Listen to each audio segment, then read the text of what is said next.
Welcome to the Designated Drinker Show, the podcast that's raising the bar on craft cocktails. I'm your host, Louise Solis, and with me, as always, is my very, very talented friend who will always be the salt to my pepper, the mixtress DC Gina. Hi, Louise. I thought I was going to say it was the salty pepper, and I was like, whoa, okay. Yeah, we went back in the day on that one. Yeah, for a second. I was living in my cassette tape dreams. Oh, I loved it. That's when you could get singles. What were they called? When they were just a single? No, yeah, the single cassettes. Yeah. But the single cassettes. And they anyway. had the B-side, and they had the B-side song. They did. On records, too. I remember when we had real records, and when you'd get the 45s and you had to use the little yellow discs. Do you remember the little yellow discs you had to use? So I can produce that for you right now. We still listen to records in my house. Oh, that's awesome. We don't have a record player, No, it's the best. Cool. It's the only time you'll ever listen to an album all the way through. Yeah. Well, but do you know the worst listening is literally the cassettes. They were the worst. Because if you listen to them, Dave had a car. Here we go off the rails right off the bat. Dave had a car in Hawaii, and it had a cassette player. And I was like, I got all the old cassettes out and threw them in. It sounded terrible because of the machine itself. It was like the whole time. That's why you're supposed to put that little lube on them. Remember, you had the oil and you oil the reel. I don't know what you're lubing, but okay. You did. It would look like a magic marker, and then you could wet the tape again. It was called something. All right, we're off the rails. Let's go back to the show, shall we? Although I do miss taping the radio. I'll stop now. I'll be the two fingers. Yeah, so anyway, and then you would get your song, and then you make a mixtape for the person that you loved. That was real love. That was real love and dedication. You listened to the radio for like 7 days to get the songs you wanted from beginning to end, and you presented that mix. You could never get the beginning because the DJ would always talk through the beginning. No, you could because you like literally. That's what I'm saying. That was true love. When you got the beginning and the end of the song on a mixtape for the person that you loved from the radio, and you handed them this mixtape with all your bubble handwriting and all the things, that is love. Now, they send you a song or whatever now, like on your phone. That's not love. That's just browsing. There's no dedication to the radio or clicking the button or anything. I love the show apparently is not dedicated to a format either. Sorry. Funny though. Right. I don't care. All right, fine. It's too funny. All right, it is funny. Okay, so we're going to go back to the show now, to our regular scheduled programming. I love cassette tapes, Jess, Gina, but I also love Thanksgiving. I know. It's going to be controversial, and we're starting off the show on a controversial note. I know that. But I do love Thanksgiving. I love to cook a huge meal with all the traditional fixings, or at least what I call traditional fixings. I eat too much turkey. I drink too much wine. You know how we do. We gobble till we wobble. We've been doing that for a couple of years now. But did you know turkey didn't become a popular centerpiece of the holiday until long after Thanksgiving was a meal, right? So if I wanted to make a meal that paid tribute to a truly traditional Thanksgiving meal from, say, 1621, my menu would have to include goose, chestnuts, shellfish, and succotash. Great. And considering colonists didn't have potatoes, butter, or flour typically, that would mean no mashed potatoes, no pumpkin pie, and definitely no green bean casserole, because you're not going to get those little crispy, onions anywhere. You talking about the fake onions that come in the can? Yeah, that's great. How are you, my friend? I don't even know how we're friends. I never make that dish. It's just a traditional Thanksgiving dish. You mean the French onion? It says French onion on it, and if you read it, it says made with potato. It's onion flavored potato chips. Yeah, I don't know what it is. I don't actually make that dish, but my point is, you couldn't do that in 1621. Apparently, obviously, if we were going to do that meal today, we couldn't do those things on our menu. But okay, but we're going to get real now. But we're going to get real. And but isn't oyster stuffing? All right, I realize we're not talking about the. I'll stop. But isn't oyster stuffing like what they call it in the South, oyster dressing? That's probably one of the most traditional things on your Thanksgiving plate. Yeah, I don't know. Poor Kim's going to have a lot of editing on this episode. No way. Keep this in, Kim. This is valuable information. People might need to know about oyster dressing. oyster dressing and stuffing in the South. But you know what they really need to know is they need to know the real story of Thanksgiving. Yes. So that's why we have today's designated drinker. He's a professor of history of George Washington University. I'm probably sorry that he's on the show and he hasn't even started yet, but he is also the author of This Land is Their Land, The Wampanoag Indians, Plymouth Colony, and the Troubled History of Thanksgiving. He is none other than David J. Silverman. Welcome to the show, David. Thank you. I love the idea of someone taping this and sending it to their loved one. Yeah. Okay, hit the 2 buttons now. So funny. So, David, what do you think that 1621 menu? Was I even close? Did my research get me close? Goose, chestnuts, shellfish, and succotash? Not far. I don't know if there were actual chestnuts, but there were certainly nuts of one sort or another. Well, there's definitely some nuts in this room. Yeah. There'd be something akin to succotash. Yeah, some kind of cornmeal stew with beans and some protein or another, and not too far off. Well, good. At least my research got me somewhere close, Right. at least within the realm of reality. Yeah. The realm of possibility, rather. So most of us know what our American history books have taught us about Thanksgiving. And I know we're going to dive into the real story behind a lot of that. But what I'd like to just back up just for a second and let our listeners know a little bit more about you, about your journey and where you've gotten and what inspired you to write the book. So, Well, I've been researching, teaching, writing about Native American and colonial American history for the better part of 20 years. And the first book I wrote back in 2005 focused on the Wampanoag people of the island of Martha's Vineyard, which has just fairly recently entered the news again. oh yeah, wow, isn't that ironic? Let's say that. And in the course of writing that book and doing other research along the way, I had lots of conversations with Native people about their views of history and the present and the like. And one of the issues that kept coming up, not at my prompting, but at their prompting, was how hard Thanksgiving season was for them, and especially for their children in schools. And what Wampanoag people told me is that, here was a national holiday in a country that belongs to them equally as much as anyone else, that at best made light of their colonization, their dispossession, and that at worst celebrated it. Yeah. And what was even harder for the kids in school, because the kids, as these lessons were being propagated by their teachers, authority figures, let's keep in mind. Sure. Those lessons were almost invariably followed by the teachers saying that all the Wampanoags were gone. Wow.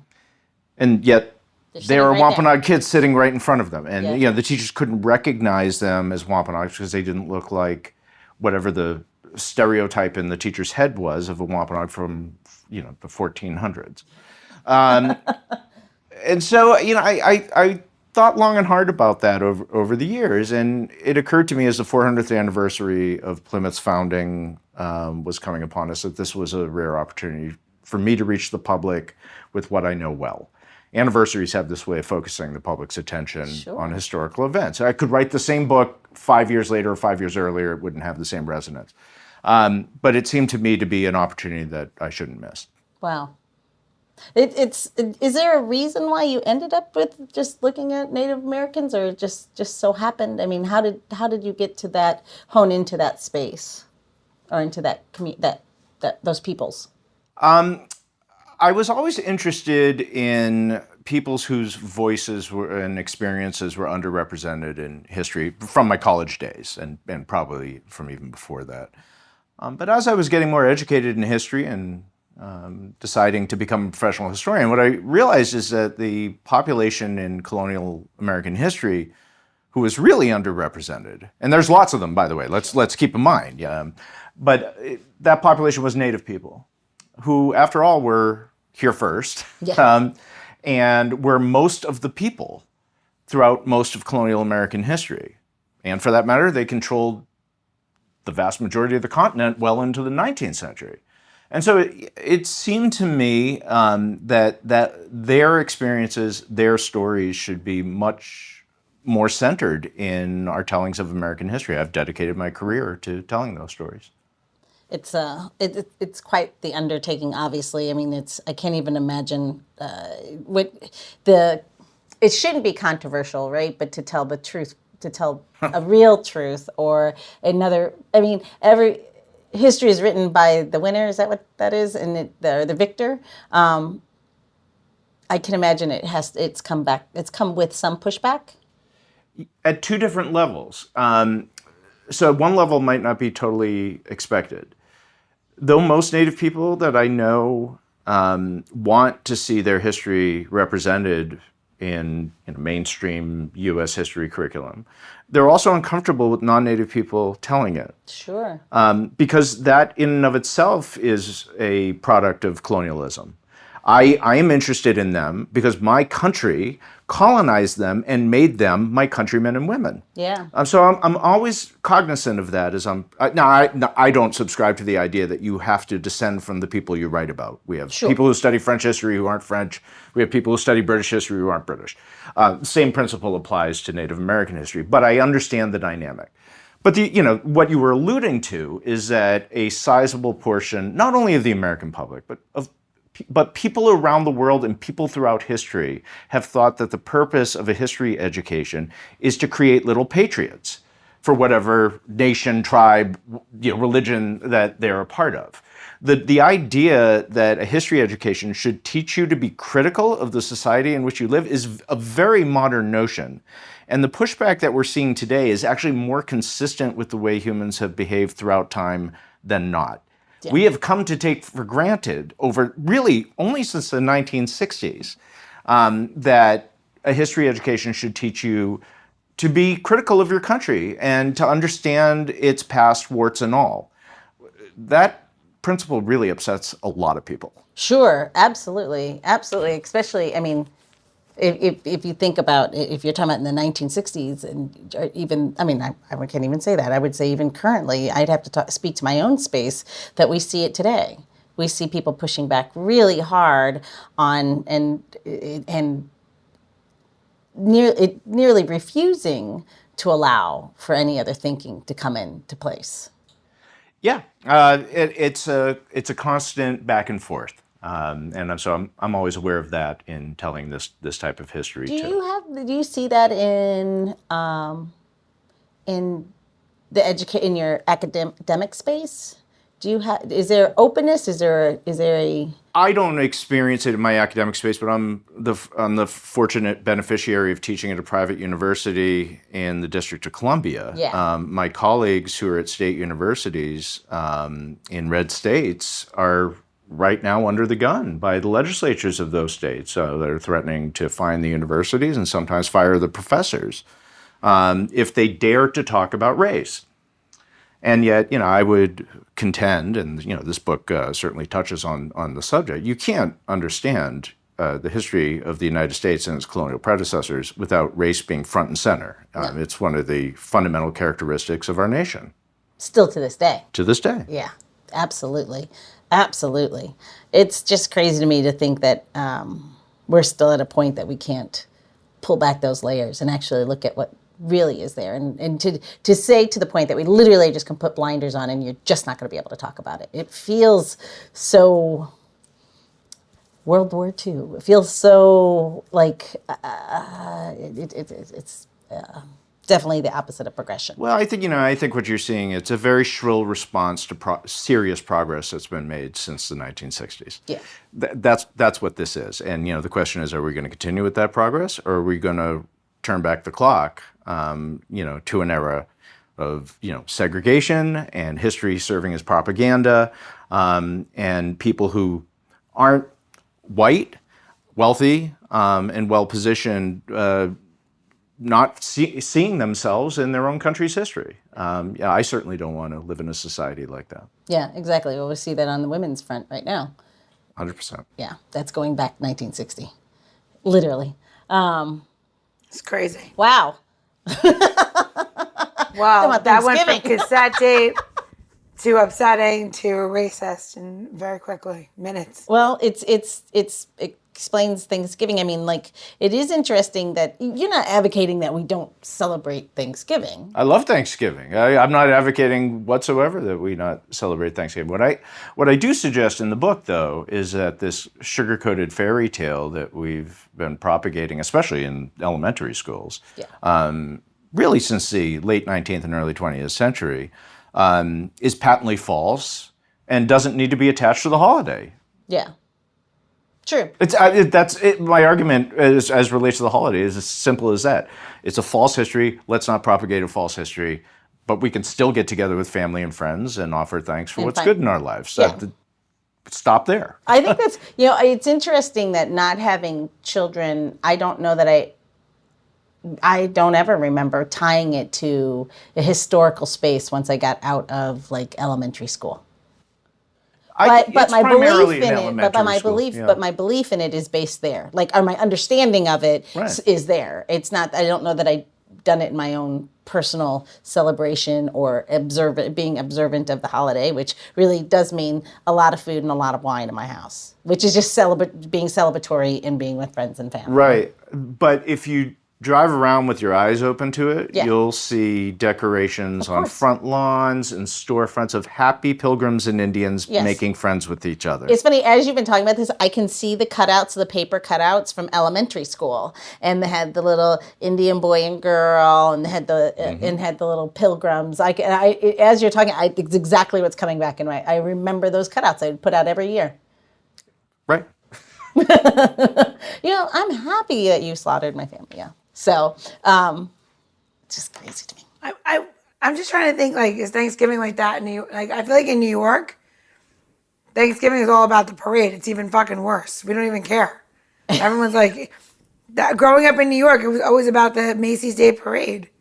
Like going to the parade, watching the parade, and Santa Claus was coming at the end. And I got to be honest with you, it's crazy to even think that that's what, like, the teachers are like, oh, you're going to have off and you can watch the parade on TV or go to it. You know what I mean? Like, it was never about anything, I feel like, sometimes. I don't think adults think about it much at all. I mean, we're conditioned to have this kind of imagery surrounding Thanksgiving as children, and then we don't question it from that point moving forward, right? And that's what it means to be ideologically conditioned, right? That you don't think critically about what it is you're doing. And when I ask adults, I say to them, do you really think a shared meal is the appropriate symbol for Native American colonial relations? Almost to a person, they'll say no. Yeah. And then what I follow up is, then why do we teach our kids this? Yeah. Generation after generation after generation. I mean, the reason is that it promotes the notion of bloodless colonialism. Yeah. The notion that there were no victims along the way, that it's nothing but a feel-good story that people can feel patriotic about. Yeah. But that's propaganda. That is not history. That's just propaganda. Is there a time frame when that really started to come into, is there a time like in the U.S., obviously in the U.S., that it became that sugar-coated version? It's the 19th century. You don't hear these kinds of false histories during the 17th and 18th century. But after the United States is created, a couple of different dynamics come into play that bring this false history to the fore. One is Plymouth Town starts trying to drum up tourism and starts promoting this obscure religious faction, these separatists, as colonial founding fathers. And they recruit spokesmen like John Quincy Adams to propagate this view in their speeches and in historical societies out of Boston. And that gains a bit of traction. Some of the other dynamics that bring this false history to the fore is that New England was losing its cultural authority in the country in the 19th century as the country's growing, and wanted to promote its region as the most essential of American regions. Now, the fact that most American orators and later historians came out of New England. Harvard and Yale produced a disproportionate number of professional historians for generations. Led to a certain amount of filial pietism, ancestor worship that held up Plymouth as this especially important place, even though Plymouth is a marginal, underpopulated, unimportant colony. It really does not matter in the broad scheme of things. And all of a sudden, this story brings Plymouth to the fore. Yet another factor is the kind of cultural tensions that are present in American society in the 19th century. What you see, 19th century America, no less than America today, has enormous tensions over immigration. Except the immigrants then that people are up in arms about are Catholics, disproportionately from Ireland and Germany, and later from Italy. Yeah. And the old school Protestants want an origin story that makes their ancestors the progenitors of all things American. Democracy, religious freedom, and the like. And the Thanksgiving myth, if you will, certainly achieves that end. Wow, it is thinking differently, and you're right. The other day, or not understanding your own space, right? You like that acceptance space. The other day when we were talking about the fact that I love wine, and when people talk about what kind of wines do you like, and I said, what my answer is I like, I like old world versus new world wines. I like the old vines versus but I use that term. And you quickly made me realize that I was using something that I didn't even realize that was a negative space, in that, which it means, like we were discussing about the fact that it made it seem as if it was only a new world once the rest of us got here. Right. I mean, so part of the Thanksgiving myth, right, is the notion that the pilgrims cross the Atlantic and arrive in a new world or wilderness. Well, if 20,000 years is new, I guess it's new. We just discovered, the collective, scholarly we, there was an archaeological discovery of human remains 22,000 years old. Wow. In the last several months. So again, there's nothing new about the Americas except to Europeans. Yeah. And it's not a wilderness. It's a place that's full of civilizations. To call it new and to call it a wilderness is purposefully to devalue the indigenous people who lived here, and to suggest that their death and dispossession didn't matter, and was in the interest of progress. Yeah. That's when I realized it when we were chatting the other day, and that's where I was like, oh my God, I use it all the time. And I don't even realize, I obviously did not piece that together. But you're 100% right. I was like, oh, wow. We're conditioned to talk and think that way. Yeah. Well, the good news is we can all learn new tricks, right, Gina? Yeah. Also, I'm going to just go away for Thanksgiving to someplace else and fuck the holiday. I'll eat turkey 364 other days of the year or something. This has been a very eye-opening holiday season for us kicking off right now. I have to be honest with you. I am not sure. All right. Here's what I am sure about, though. I'm going to give you a very valuable trick in how to make a really fun syrup that you can keep for your holiday season. This is one of my favorite syrups. I've been making it forever. It's called A&R syrup, which is apples and raisins. And there's just something about mixing those two things together that's really wonderful. But raisins can be a little bit tricky using them in a cocktail syrup. So I'm just going to kind of walk you through how to do that, right? So it says you're going to use about a quarter cup of raisins. And you can use any raisins. You want white raisins, you found some fancy raisins in a store, it's great. But what you want to do with your raisins is you want to just mash them a little bit. And now you're like, oh my gosh, what are you doing? You're just pressing this in there, it's not doing anything. You are correct. So this is the trick. Put the raisins in first, then add your sugar, because your sugar is going to give you that nice coarseness that you're looking for. And then you'll be able to mash open your raisins a little bit better. Don't do this in a Vitamix or a blender or something like that, because what's going to happen is you're going to spill all those little seeds inside, and that's not what you're looking to do. Okay? So you're going to get that in there. See, it's nice and sticky and delicious. So you're going to put your apples, your raisins in there, your sugar. We're going to add a little bit of cinnamon. You can add apples, pomegranate, whatever you like.